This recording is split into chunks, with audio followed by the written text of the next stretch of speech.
haven't you people ever heard of closing the goddamn door, no? What it do, baby? ¿Qué pasa, fool? What you reviewing today? Man, you already know what I'm reviewing today. I'm reviewing The Weeknd, baby. Let's go. Okay, cool, but I don't give a fuck about your weekend. What are you gonna review today? I'm reviewing The Weeknd. You stop fucking around and answer the fucking question. What the fuck are you gonna review today? The Weeknd. I'm reviewing The Weeknd. Right, what the fuck did you play over the weekend? Bitch, what the fuck? Are you fucking slow? I'm reviewing The Weeknd, the singer The Weeknd. His newest album, Dawn FM, just came out. Oh, you mean Abel, fool? Are you fucking serious? Or like it's my fault that you're not being specific enough. How the fuck should I be more specific? Dude, you're such a smart ass. You're literally one of watch those the song. You fans. always think that you got some big bonus on you, eh? So you better fucking watch your mouth, bro. I'm gonna fucking get the shit out of you. You're never gonna be able to do a No, fucking shut review up. again, Shut up. bro. I'm done with you. You're Shut the so fuck up. annoying. I Shut can't the stand fuck you. up.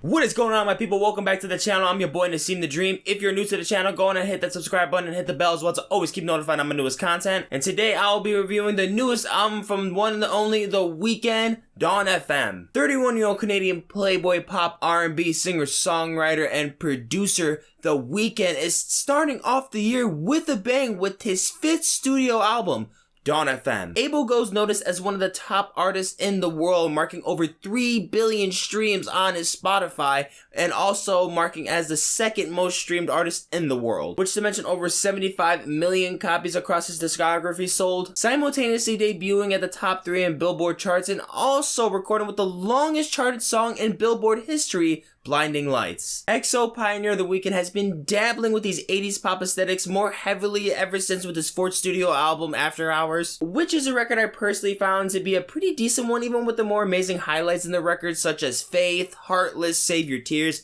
and of course Blinding Lights. I certainly loved ADELE wearing these influences on his shoulders, and I was pleased to see him to continue with these inspirations when he released the single Take My Breath. Indeed, my anticipation for this album is built at the very high stakes, and I was very much looking forward to this record. For the intro track also being the title track, we see it played off at this little radio show persona with our host Jim Carrey, which is an idea that had to take me a little bit more of a while to really get used to for this record, but playing it as much as I did and really getting a feel for it, I really do like what they did, and I love Jim Carrey as the host on here. Then enters the kickoff track of the LP, Gasoline, which is a track I really didn't care for at first. It just felt so awkward hearing The Weeknd try on this Elton John, Billy Idol-like personality, but after a few plays, I was able to dig it. I think this track does well at throwing off the listener, because at first I felt like the placement of this track, it could have been a little bit more different, but I don't think it should have been. I think this was the perfect place for the track. Because automatically going off that intro, it's like, this is going to be very pleasant, and then all of a sudden you hear him with that first verse, and you just go, huh? It's risky, but I like risky. Then with the track, How Do I Make You Love Me? Oh, the way I move and the way I was hoping to really pop off with the record, this is that track. Sounds more accustomed with these genre roots in contrast to The Weeknd's vocal talents. The synthetics of the song are vintage 80s synth pop. So then on the tail end of this track, we see it slowly transitioning into something else. The next track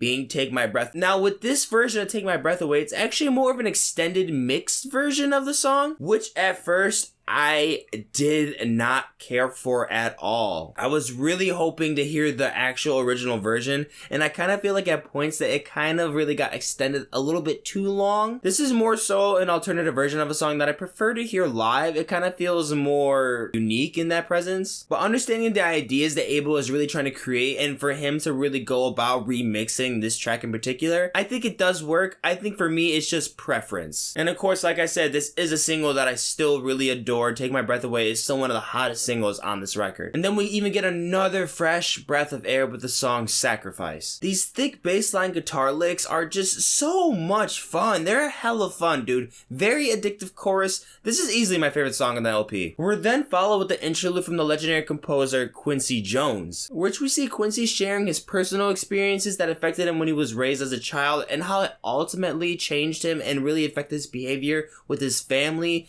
and his romantic partners. This interlude just goes in relation with the thematics that The Weeknd is really trying to put on this record, and then what he's really been known for putting on his past music. Laminates over his relationships that just haven't really worked out in the long run due to his behavior. These themes carry over with the next song, Out of Time, with him admitting his faults in the past. We then see again radio host Jim Carrey, who I imagine to be a persona of also a yoga instructor, the way he's speaking so softly into the listener, returns on the tail end just to check in. Thematically, the song ties in well, but sonically, I wouldn't say I was so moved. We then have an exciting feature from hip-hop contemporary Tyler, Creator, on the song Here We Go Again. A lot of lo-fi embellishments on the record, in specific referencing to this specific track. I think I preferably would have insisted Tyler to, give this song a little bit of a boost with this productive creativity. I mean, dude, he's one of the best in hip-hop. One of the best. The fact that they didn't include him with any of the productive work doesn't make any sense to me, but whatever, I guess. Best Friends exhales some of the better production onto the mix. The chunky bass stabs sound pretty good, along with good enough help from the background risers and effects, but still really getting to this point, you really see a slight decline, not really seeing any more of the S-tier tracks. At this point, it does feel like a couple of these songs are really missing that oomph, that extra something to really top it off. The song Is There Someone Else also does well in making some bright and enthusiastic electronic instrumentals. I gotta say, I really do appreciate the approach when it comes to making some more unique transitions into the songs. Really having them flow neatly and smoothly and having them really all sound really thematically tied and very creamy. I really do like the attempt, but I do think that on some of these, it kind of goes a little bit short. For example, I thought entering Starry Eyes, it has that creamy transition, but as a song by itself, it can get pretty stale. Every Angel Is Terrifying goes even to more of the radio FM act, with ADELE inserting a broadcast commercial break and even adds a comedic advertisement. I think it was pretty hilarious hearing that. Call now at 1-800-444-4444. Again, that is 1-800-444-4444. I think another song that I could see a lot of people liking that I personally wasn't too tickled by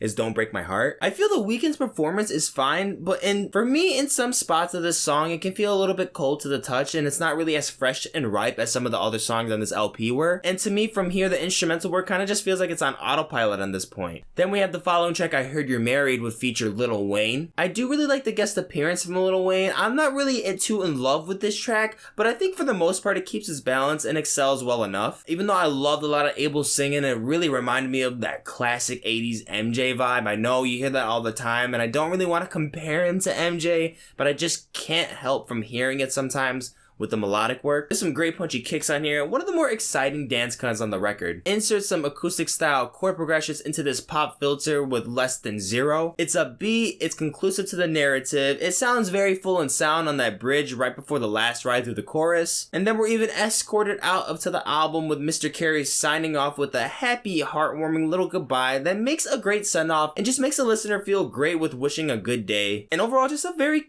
comforting person to listen to on here, as odd as that might seem. But if you know Jim Carrey, especially how he is now, it's just so soothing. Come on, who doesn't love the OG? Who doesn't love Jimbo? Who the fuck doesn't love Jimbo? I swear to fucking God, I'm gonna go fucking.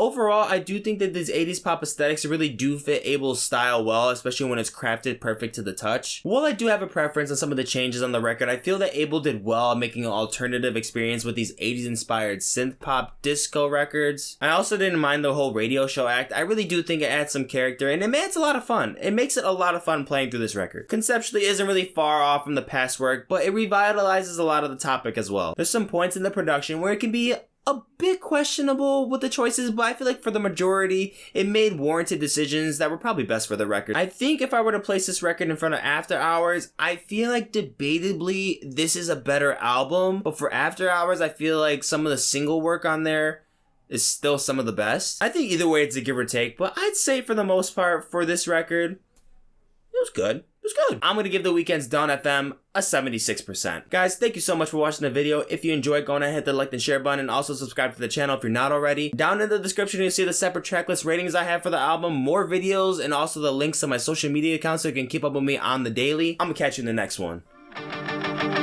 Doses.